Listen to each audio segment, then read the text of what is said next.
is often the first real connection that merchants have with ECS Payments. It's where questions get answered, frustrations turn into solutions, and businesses realize the long-term support that they can expect. A strong sales team sets the tone for our merchants, and nobody knows this better than someone with experience in the field. Today, I'm sitting down with Kris Minton, our Senior Sales Account Executive. He's been with the company for 8 years and has helped countless merchants navigate their payment needs. Welcome, Kris. I'm excited to have you here with your experience and your long history in the industry. I'm excited to dive deep into the impact that you have with our merchants and everything you do with our company. Great, I appreciate it. I'm excited to be here today. So for someone who doesn't understand merchant services and sales, how would you describe what it is that you do from day to day? Overall, I'm helping merchants or business owners understand what they need to do to better run their business. So that can do anything from lowering your rates, adding more ways of taking payments, or simply just improving the way you take payments.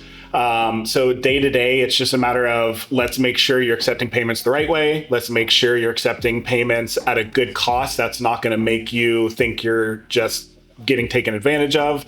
But overall, let's make sure you're taking payments the right way. So day by day is just making sure merchants are easily handled and are comfortable and happy with what they have. Yeah.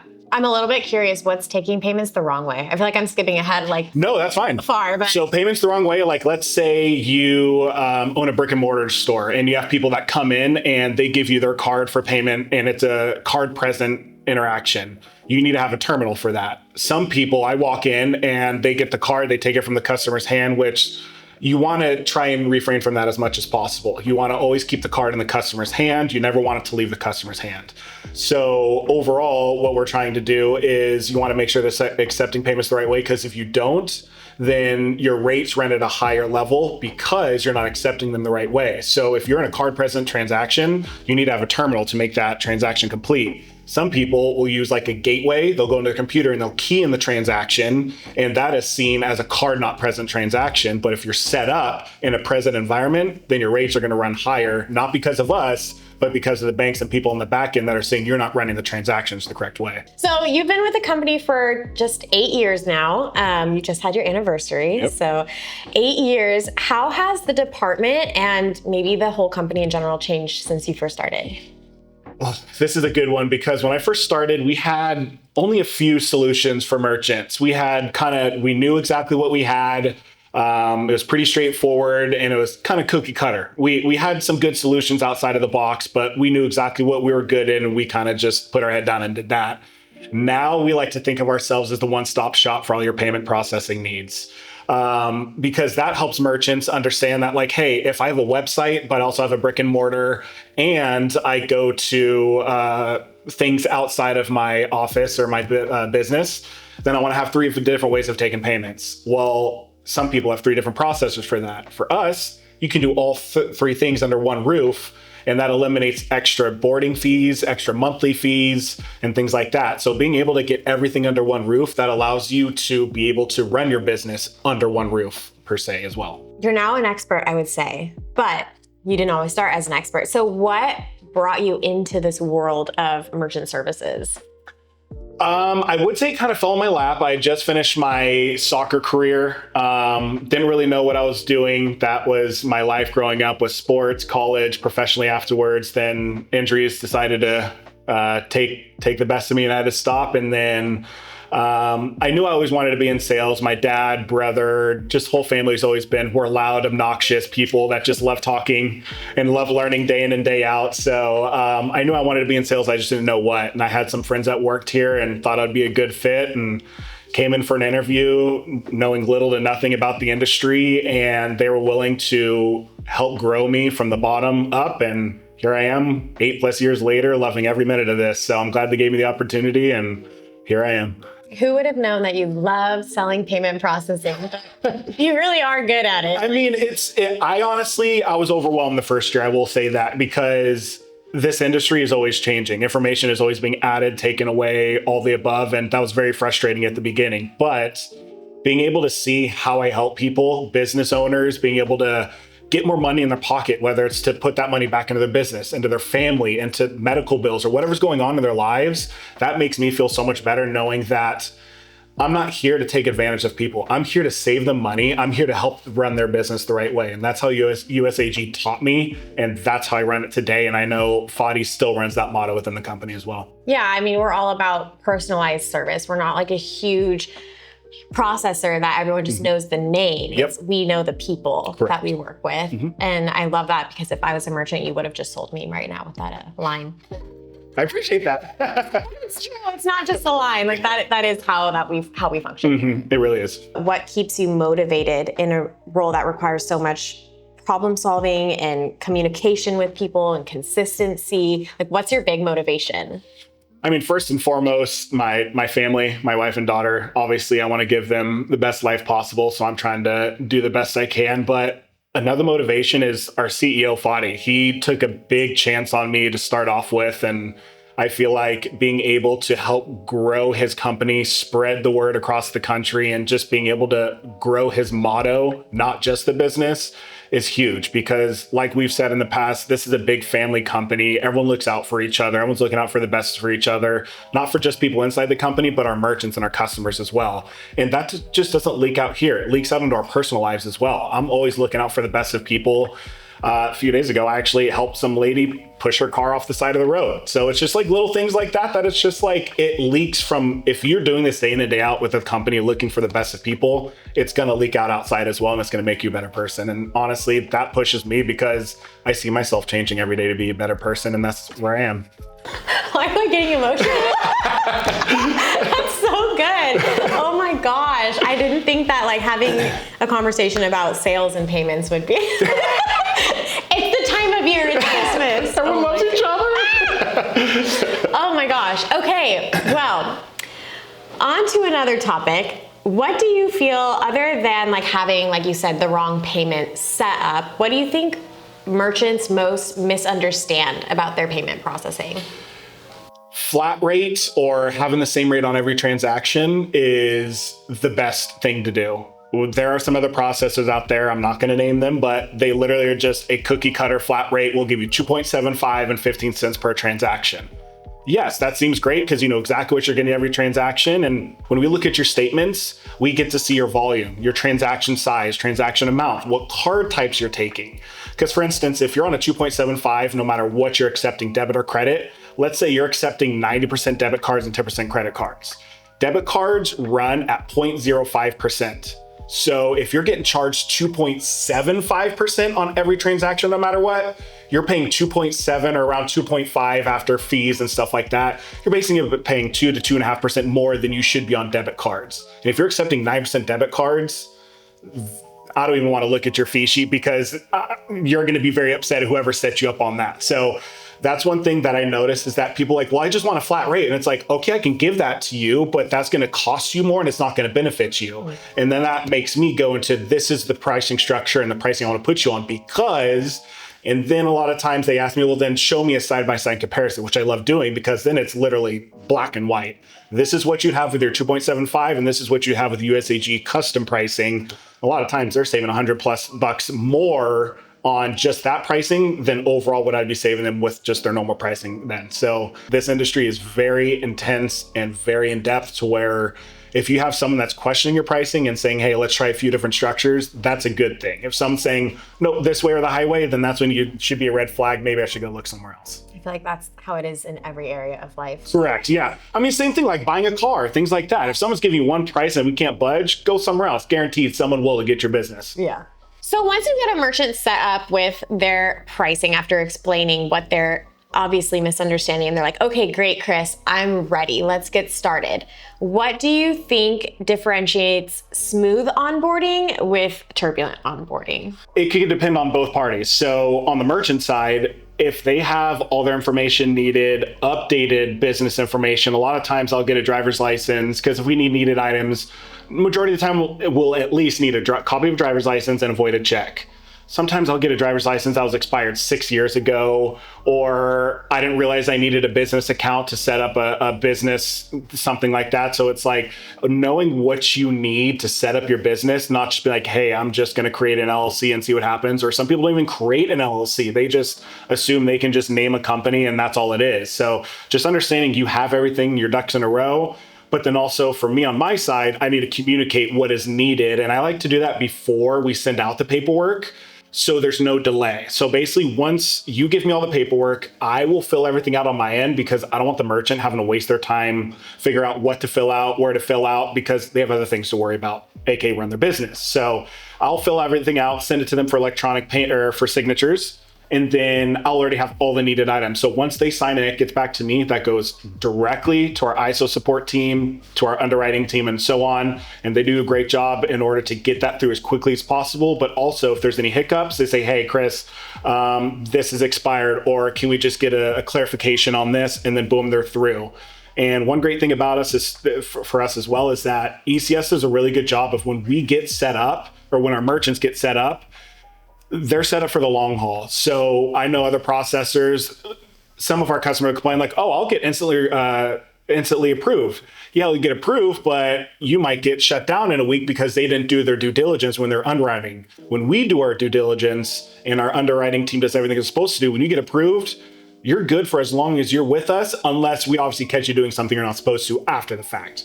But other than that, that's why I praise our underwriting and merchant service team and all them, because they do such a great job for once we get to the finish line, merchant doesn't worry about a thing other than running their business, getting customers in the door, things like that. Yeah, and I actually heard that there was like a news story recently where one of the bigger processors, they were just shutting people down because they just go through such a quick approval process. And yes, because I actually had a big influx about a month and a half ago of customers coming to me because they were upset that they were gonna have to wait on average, we're about 2 to 4 business days, depending on when in the week we get the app in. They were upset it wasn't instant approval. Well, a lot of those merchants got shut down within 30 days after that because they pre-approved these merchants without looking into it. Then they all came back to me and be like, I need to be set up yesterday. And it's like, I understand, but now we need to go through our due diligence. So it's just a matter of, if some processors want you to have that extra needed items, that's actually a good thing, because they're making sure, one, you're covered in case something happens, but also the processor is covered in case something happens. So it seems like you have it figured out with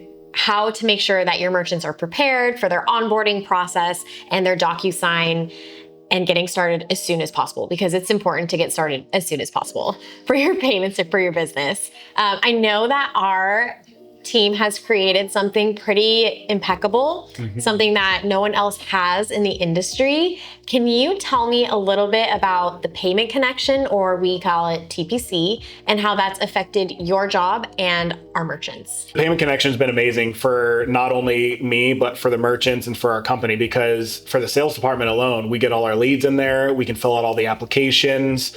If merchants want to go over rates, or they want to just say, hey, can you just go over last month's, like what cards did I accept, things like that. We have all the payment processing statements in there as well. So it's ultimately, I live inside the payment connection. It has everything I need, and it made us move forward, because we used to fill out paperwork and then email it over to the merchant. Then the merchant would have to print it off, sign it by hand, scan it, then put it back. So now TPC, it's locked in with DocuSign. So when we send it out, it sends the merchant a DocuSign via email. They electronically sign it, send it back. And that saves so much time, because not that many people have printers these days. Or if they use a random electronic signature, it's not always work because it's not validated. So this allows everything to be done quickly, smoothly, and it gets all this paperwork into our underwriting team so we can get you up and running your business ASAP.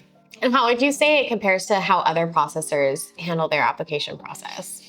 I mean, overall, if they use DocuSign, I mean, it's really just that portion. But for us, we have such a huge CRM ultimately, to where we have everything right at our fingertips. And the great thing about that as well is that our IT team is constantly adding components and features to it, to where I've had merchants be like, hey, do we have access to the payment connection with this? Because when merchants first get signed up, we give them access to the payment connection, because that allows them to see their volume, their transactions, things like that. But if we realize the payment connection doesn't have something, but the merchant offered something valid, it's like, oh, why doesn't the payment connection have that? I send that over to our IT team, and they're like, this is perfect. We need to do this. They work on it. They let me know when it's done. And then I get back to the merchant like, hey, this is actually a feature now, thanks to you.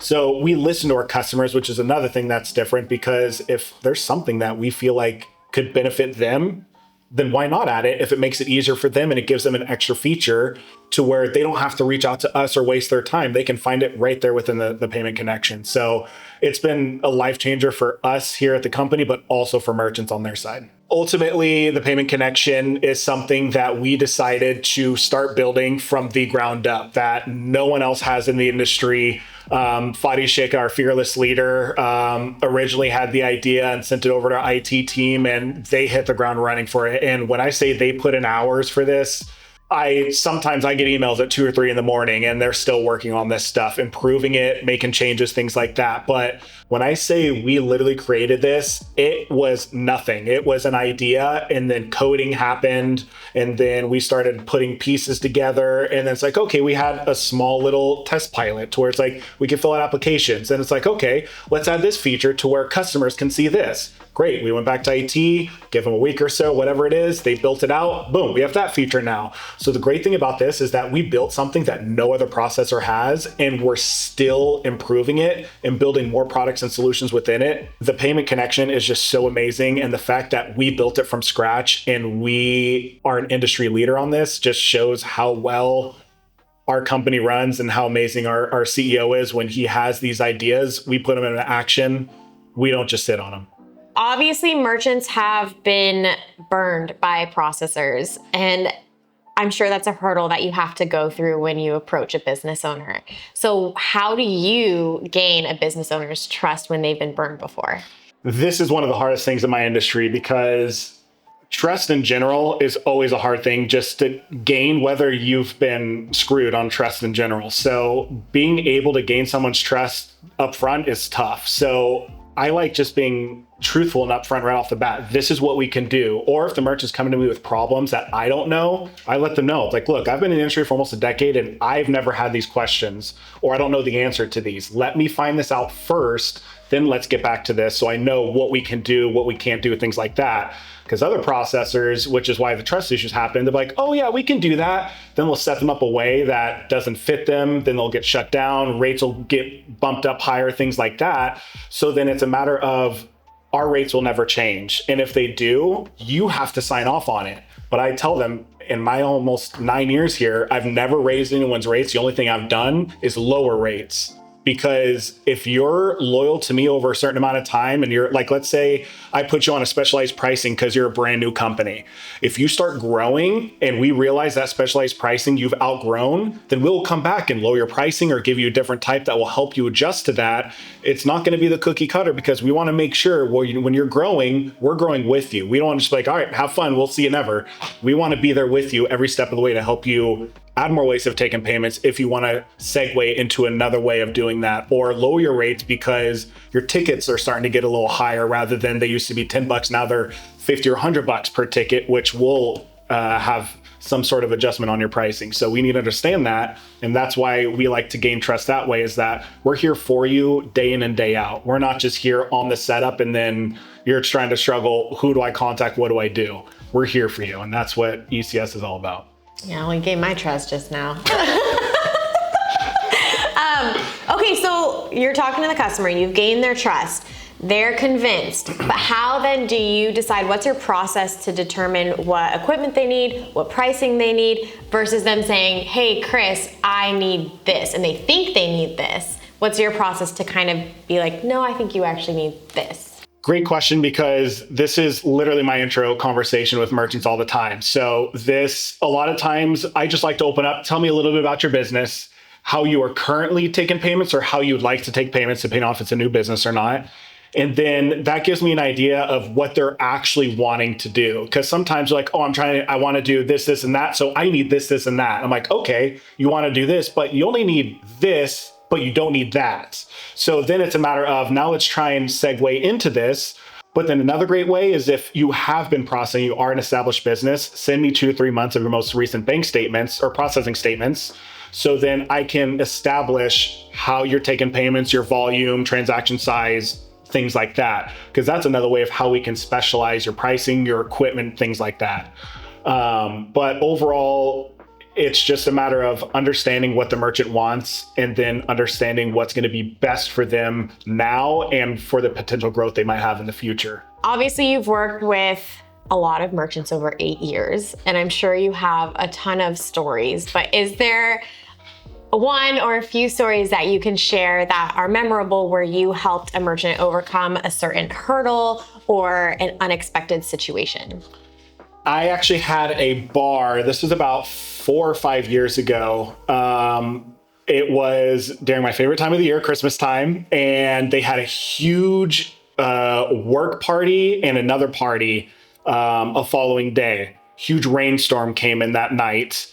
Part of the roof caved in and absolutely obliterated a corner of their bar. So with him out noticing, he called a few crews in to help clean up, dry it up before the night because he came in early in the morning, seeing what happened. I would say about 3.5 hours to 4 hours before they opened, he was kind of getting the cash register and everything and realized the terminals all got drenched and obviously short-circuited. Well, he's calling me panicking because this is one of his biggest nights of the year. And he's like, what can you do? And it was like 4:30 on a Friday.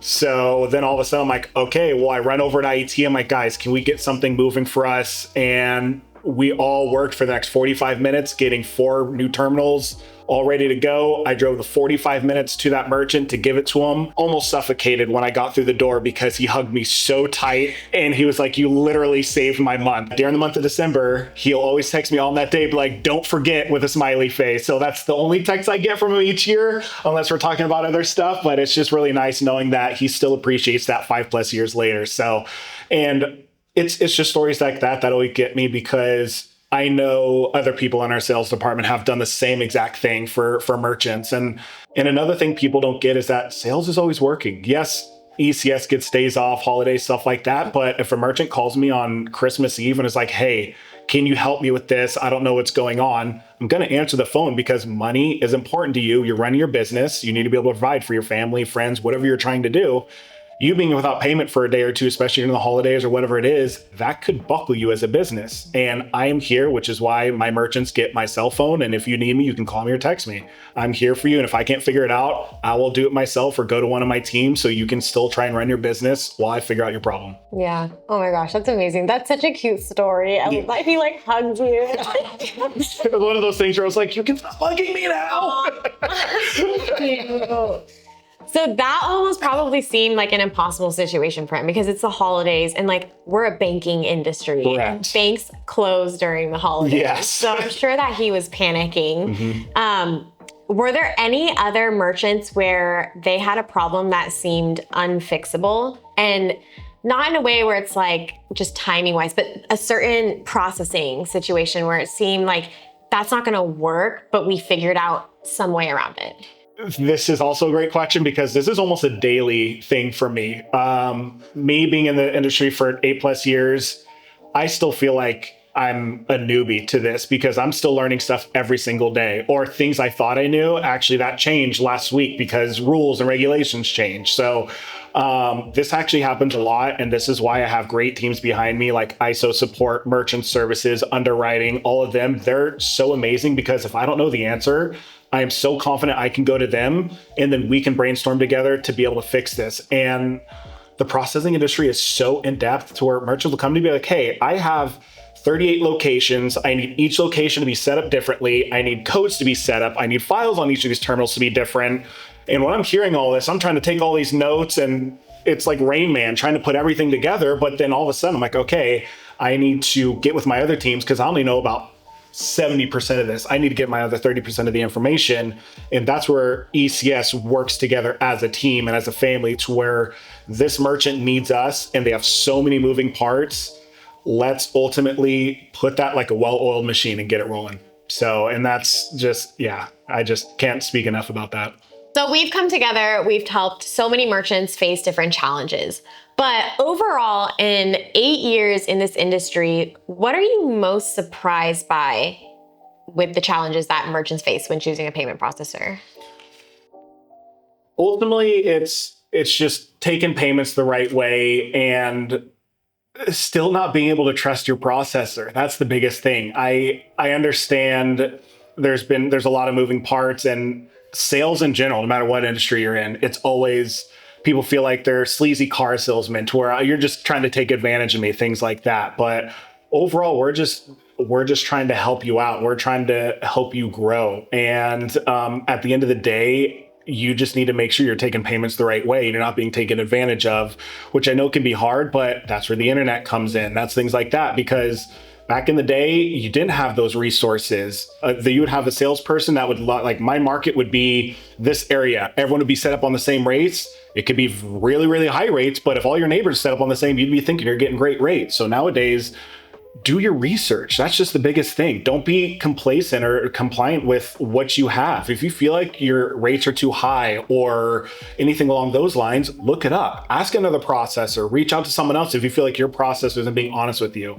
That's my biggest take, is people just kind of be like, oh, okay, I'm set up. If they say that, that has to be true. No, it doesn't have to be true. Make sure you go out and talk to someone else, get a second opinion to ensure that everything is going on with your company is correct. Because like I keep saying, at the end of the day, this is your livelihood. This is your money. This is what you're providing. So you need to make sure everything you have is set up the correct way and you're getting the most money back from when your customers are purchasing, and you're not getting taken advantage of that way. Yeah, and I like how you said, like, back in the day, there was no internet to do your research on. And I know that it can be a struggle. Sometimes you go into a merchant who's been existing for the last 50 years and, you know, they're complacent. They're like, no, I'm not interested. I don't want you to sell me anything. How do you like get through that hurdle when like someone's like so complacent without doing their research since they've been set up for 50 years? And I run across that a lot too, because we have old terminals, not us, but I see merchants have terminals from 15 years ago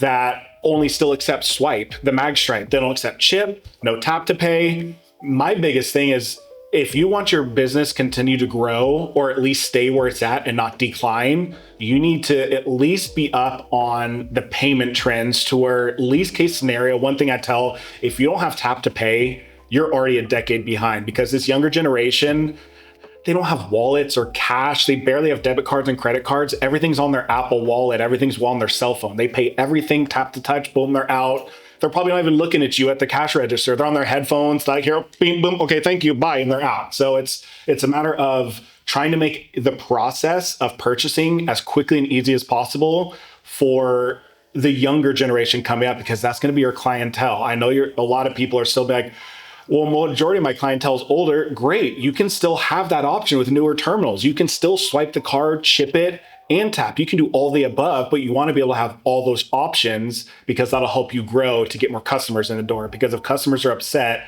you're unable to accept their type of payments, you're just going to lose customers. And back to the internet, reviews and comments and stuff like that can cripple a business if you're not doing things the correct way. It's a great tool, but it can also be double-edged sword, ultimately, is how I say it, because it could be a great thing or it could absolutely just destroy a business. So you always want to make sure it's not always the customer's right, but you want to make sure customers as happy as possible to where they don't leave a negative review. I know. Speaking of negative reviews, actually, our company's got pretty positive reviews. I know that merchants are really happy with our customer support. We do everything in-house, and we work really well as a team for our merchants. When you first started, our departments have grown like significantly. That's an almost understatement. Doubled. And I know before it was, sales were direct with the merchants and direct with our, team, our underwriting teams, risk, merchant services. But now we have a new department, ISO support, that all of our sales go through. Can you explain a little bit to me about what that relationship's like and how sales' relationship with the rest of our departments works and how that benefits our merchants? ISO support has been amazing, especially with the company growing. Sales get so busy to where there's some days I have calls just lined up all day, but then I have some things that potentially, hey, I need this form to go out. So I'll email ISO support, be like, hey, I have 3 calls back to back to back, but this merchant needs to get this done now. Can you help me at least get this form out and signed and then get this to the proper department once that happens?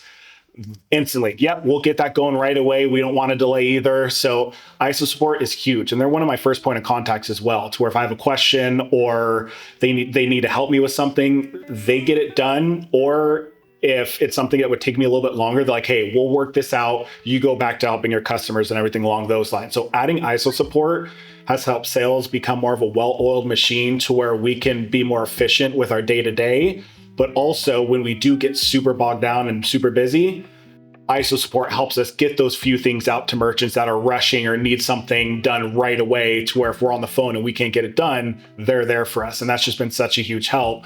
And then going off that, with ISO support, they work with all the other departments as well, helping them move things along with the process, which obviously the faster we work, the happier merchants are. And ISO support also helps a lot of merchants too with just incoming calls, anything along those lines, where if they need help just troubleshooting everything, direct them to the right people, or they can help them out right then and there. So overall, ISO support, I feel like they go above and beyond for me and the rest of the sales team, and I couldn't thank them enough. So obviously our teams work really well together, but we're a little bit different than other payment processors, right? Yes. We are in-house, which is different compared to others. Can you explain a little bit about what that means? This is one of the things I tell merchants on one of our first phone calls, to gain trust like we talked about, but also help them understand that if I'm not available to talk to, we have other departments as well. So if, like I said, I give my merchants my cell phone number to where if they need me, they can have me. But if I'm not available, that's the great thing about our company, is that you have our other customer lines as well. But when you call in, you're not just getting an 800 number from someone overseas.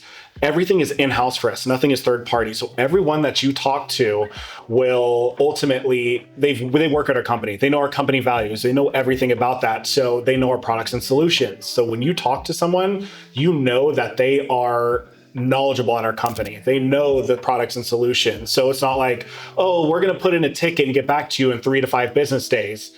Well, I can't take payments. What do you mean 3 to 5 business days? So that's one thing great about being in-house, is everything just gets worked out pretty quickly, because we know what's going on. We know what needs to be done. Most processors probably won't do things in-house because it's cheaper or more convenient for them to outsource things. But I think that that's something that we shine in. And I don't think it's going to become a trend where other processors will follow. And I think it's a great way that we can establish that strong client relationship that we have for years to come. But speaking of years to come and the future and trends, are you seeing any new trends with merchants for new expectations or new needs? More ways of taking payments. Being able to give access to your customers multiple ways for them to get your goods and services. So you can't just be a brick and mortar store. Get a website, start shipping around country. Don't just be stuck in your city. Or even along the lines of, if you need to add more ways of taking payments, to where if you notice you're out in the field a lot and you're having to call in, why not get a mobile terminal, make it easier, do things like that. So basically adding more ways of taking payments, so it's easier for your customers to pay for the goods, but also so it's easier for you to be able to accept payments no matter where you are, how you're accepting it, anything along those lines. That's one of the biggest trends, is making sure you're able to accept any sort of payment anywhere at any time. Yeah, omni-channel processing. Yep, exactly. Okay, well, with the industry constantly changing, we know it's so different from where you started 8 years ago. We're learning new things every day. How do you think the future of payments is headed? It's going to be tough, because we just saw that the penny just went to stop being made. So I think cash is going to be pretty obsolete here moving forward. There's already businesses now that are no cash. They're strictly just the card payments or contactless payments. So if you're a straight cash business, you need to get with the times on that, because you're going to get fallen behind. But overall, it's just a matter of like we just talked about, just sticking with the trends and understanding that you can't be stuck in ways that seemed good 10, 15 years ago. You need to be making sure that you're being accessible to not only yourself, but to your customers. If a merchant could sit with you for a day, what would surprise them the most about your job in sales? Most people think we're just selling all day, but I listen to people's problems. Like, I'm also a low-key therapist, because people tell me, like, I'm struggling right now, I need to lower my rates. Can you help me in any way? I don't know. Let's see what we can do. Like, it's just a matter of, like, we aren't just trying to get your business. Like, we care about you, and it's personal, because sometimes, like, I get emotional with my customers because I've known them for years, and like, I just lost someone, or like something, I have to close the business for X amount. And it's like, man, you're good people. I don't want to. So it's like, you're not just a dollar sign to us. You're more than that. You're family. Okay, so my last question for you, Kris. After 8 years in the industry, 8 years doing this, what is one piece of advice that you would give your younger self? Patience. This industry is packed with knowledge, ever changing, all the above. And I was so hard on myself at the beginning times here. It's something to where I needed to understand that knowledge is power, but knowledge is always changing. And that I need to have patience, not only with me, but also with my customers. Because a lot of times they are frustrated and I might be having a bad day and I could take frustration out on them. And I just understand that everyone has their own problems and we don't know what people are going through. So overall, I just would have told myself, just be patient and just understand where people are coming from and help them be better people and help them run their business. I love that. Well, Kris, thank you so much for joining me and giving me an inside look into your job, your department, and how ECS handles the business and how we help our merchants. I appreciate it. Thank you for having me. If you enjoyed listening to this conversation, explore our full library to see how ECS Payments supports our merchants from in-house teams across every department. Until next time, I'm Shanna with ECS Payments.